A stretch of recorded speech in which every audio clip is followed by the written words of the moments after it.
Good evening, ladies and gentlemen, and welcome to this special edition of Outtakes. This is our annual Oscar show. And as always, I have as my special guest, film critic extraordinaire, now retired, Ed Blank. Ed, welcome once again to the show. Ed, I think this is, I want to say, sixth year? Is that all? It seems like we've been doing this forever. Well, you know, and it probably seems like an eternity when we sit in here. Some of these, I keep saying, one of these days, Dave's just going to run the camera before we start and then after, and when you hear the conversations. I don't think there are anybody on earth so diametrically opposed when they watch movies than Ed and I, but yet we've been able to maintain a friendship and still can talk movies in a civil and social context, believe it or not.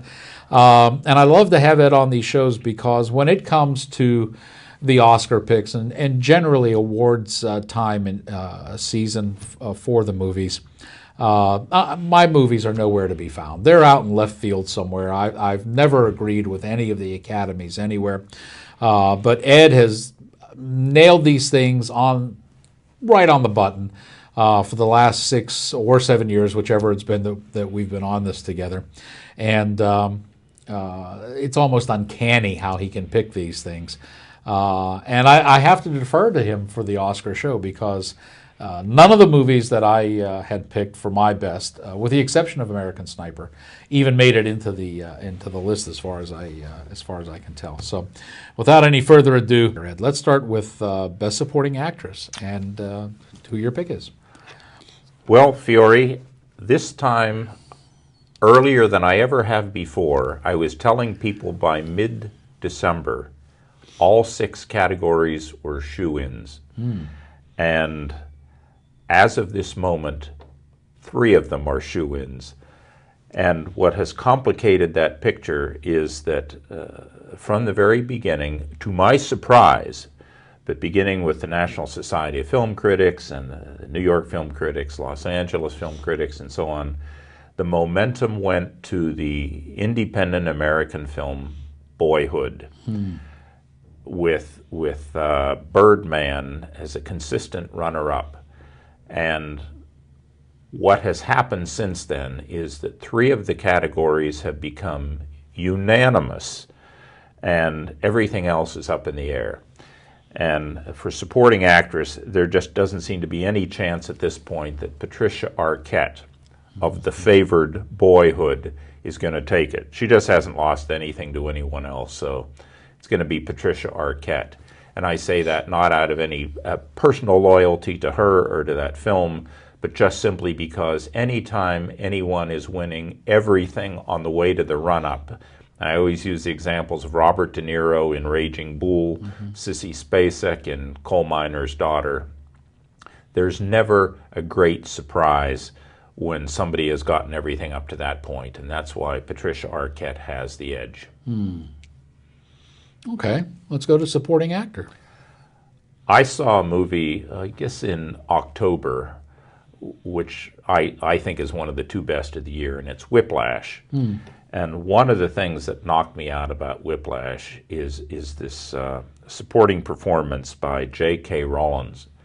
And I could not have told you his name before I saw. I recognized him right away. He's one of those faces everybody knows from TV or from other movies. Yeah. And he is so damn good in that movie. I remember doing something I had not done since John Carpenter's The Thing, quarter of a century earlier. And that is that Rowlands in this film is so monstrous. He had me holding my breath. I remember at one point thinking, if he knows I'm back here, I'm next. That is how ferocious that performance is. And in a completely credible context. And I was so pleased when he began winning everything from the very beginning. Yeah. I don't think he has close competition for that award. He certainly would have my vote. And I'm happy to say he even won the British Film Academy Supporting Actor Award over the weekend. He's got it made. It's going to be him. That's kind of surprising, and something that while now he's doing insurance commercials on TV. Is I have seen that. You know, sometimes I wonder, is he doing that because they wanted to hire somebody who's going to be in the Oscar spotlight, or did he commit to this before he realized his career was about to take off? Well, you know, it's like Matthew McConaughey. He was driving Lincolns way before they paid him.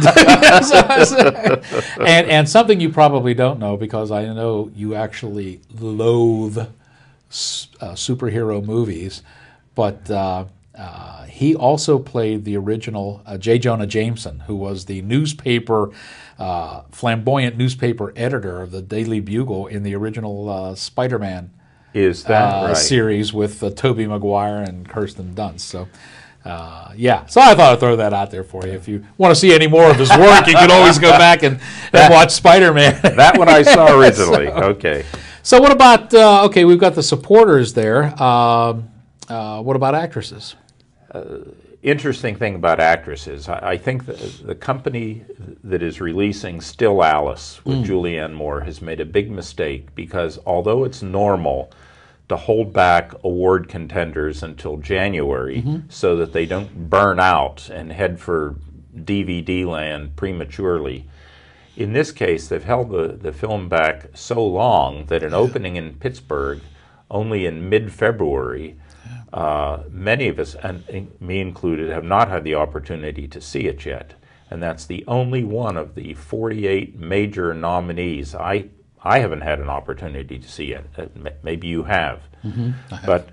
But Julianne Moore, who has been a nominee in the past and has been around Hollywood long enough to have earned her congratulations, she's a shoo-in this year. She is also winning everything for Still Alice, yeah, and in which she plays a woman slipping gradually into dementia in middle age, which is a compelling subject to begin with, and it never hurts to be playing somebody who has some kind of disability. There's a long tradition from the deaf to to people who have all kinds of handicaps being in award contention and very often winning. Yeah, and you think? I imagine you saw Gone Girl. You think that Rosamund Pike doesn't? Doesn't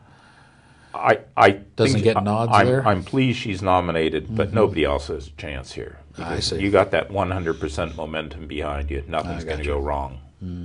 I like Julianne Moore, so I'm fine with that too. That's and she is really strong in that movie. She's very strong in that movie. Let's move over to the big boys now, the actors. Yeah, Pittsburgh has a vested interest in this one, I guess. It certainly does. As Robinson native Michael Keaton, nee Michael Douglas, has behind him a kind of momentum that Hollywood loves, and that is the comeback. It's not that he ever went away, it's just that he stopped being visible because the stuff he was doing was not drawing well. And then canyons began to appear in the frequency with which we saw him. And finally he got something, specifically in the film Birdman, that anyone in his position needs, the great comeback role, and it has given him such high visibility. I thought 2 months ago he would be a shoo-in for the Oscar. But something interesting happened. Eddie Redmayne in The Theory of Everything as Stephen Hawking. I think all of the 5 nominees for Best Actor are really exceptional this year. With some who didn't even make the ballot who could have been on there without any controversy. But in this case, Eddie Redmayne has taken some significant awards in the past couple of weeks. Yes, he has. And it now really seems to be balanced between Redmayne and Keaton, Theory of Everything and Birdman. I like Redmayne's movie much, much more, but I think the probability is that in Hollywood, as often as they had voted for actors giving portrayals of handicapped people, I think the comeback factor is going to weigh in Michael Keaton's favor, and in this case, the American will win. So, really? So that's kind of a very, surprise. very close, very close.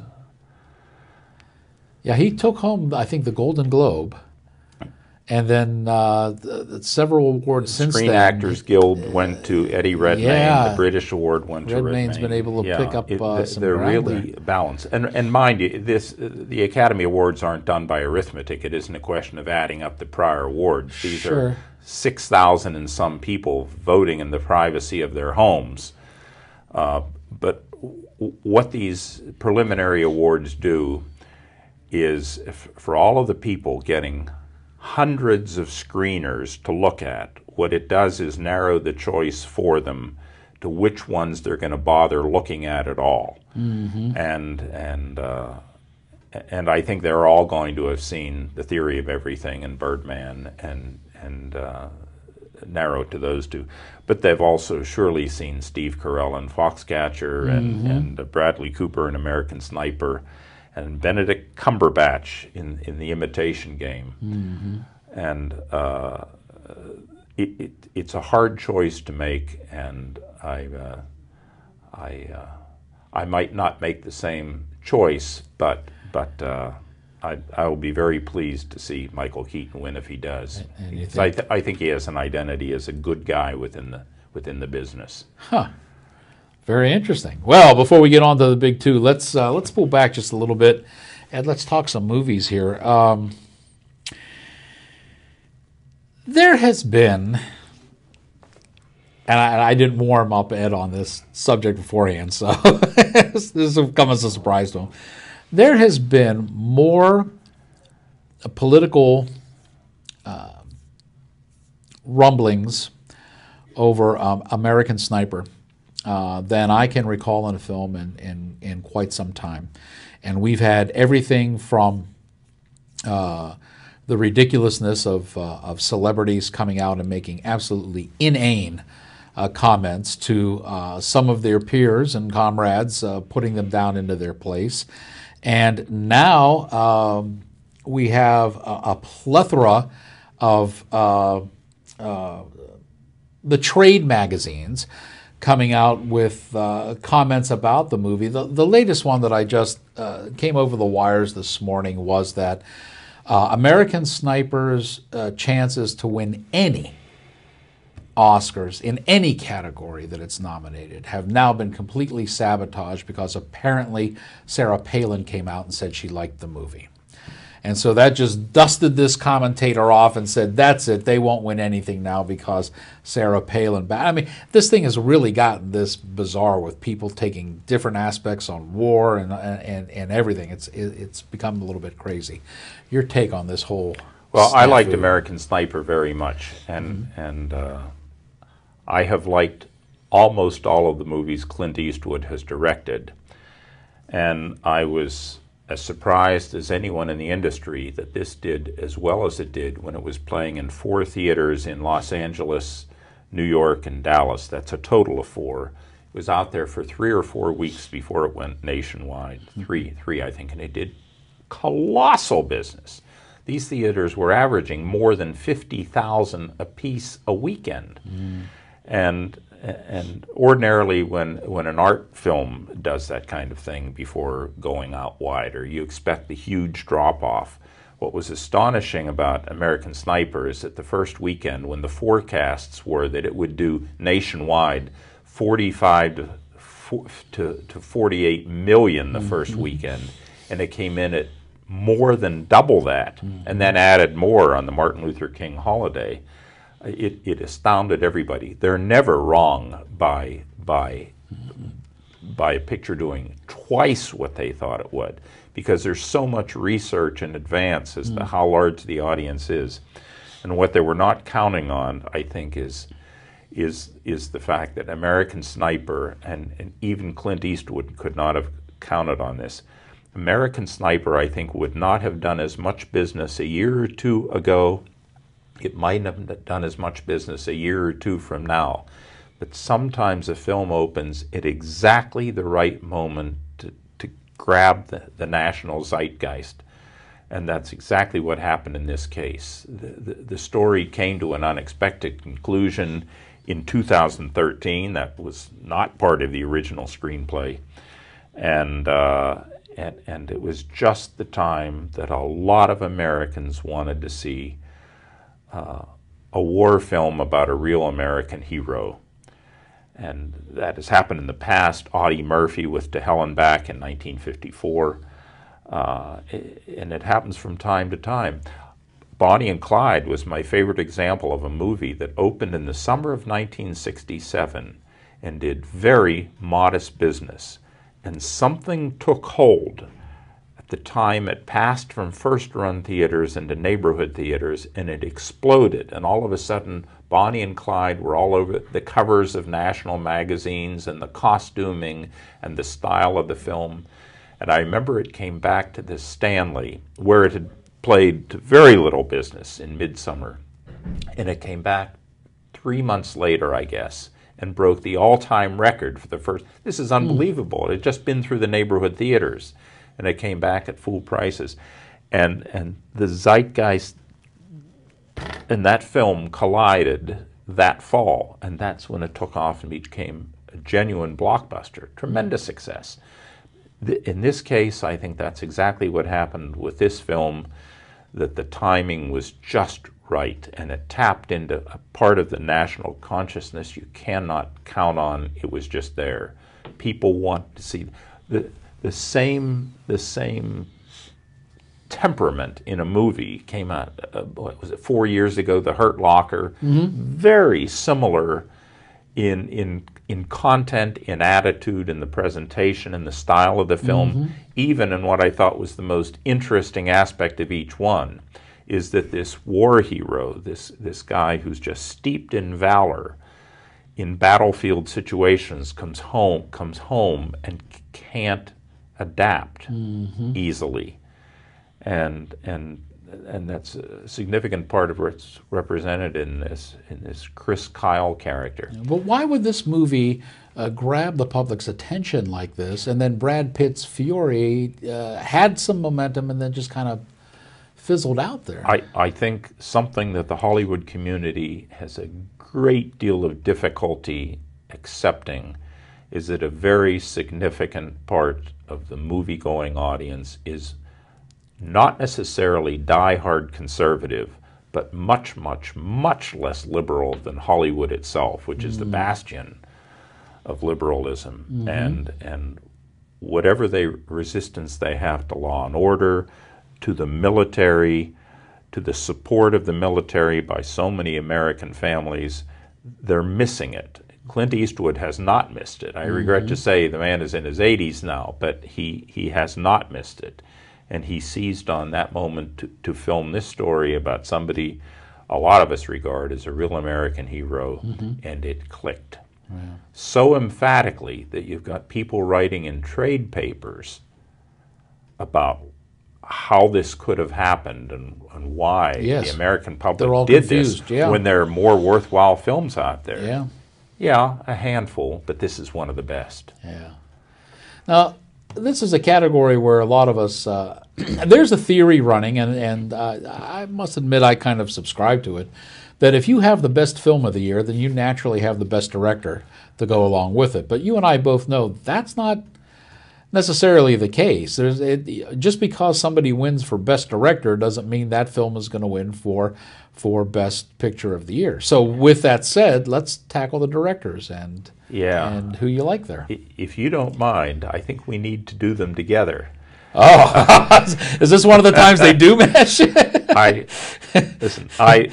I thought it was going to be Boyhood, and I thought it was going to be Richard Linklater as the director for Boyhood. Now, this is a film that I embraced more before I saw it than when I saw it. Okay. There's a British series of documentaries, the 7 Up series, and the same group of people were interviewed at the age of 7, 14, 21, 28, and some of them dropped out, some of them died, some of them had miserable lives, some of them wound up happy.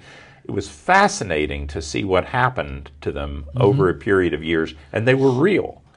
And the later films, 35 Up and 42 Up, would use clips from the earlier films to show how the children had such great expectations when they were 7 and 14, and what happened to their lives afterwards. So when Richard Linklater set out to make this film, filmed for real over a 12-year period with the same actors, none of whom died, I thought, this is a great idea. As a kid, I can remember thinking, isn't it a shame nobody's doing this with Cary Grant or John Wayne or Deborah Kerr or Audrey Hepburn or somebody we're watching, that somebody should do this. Somebody should get them at different ages and show the progression of the characters. Well, somebody finally did it.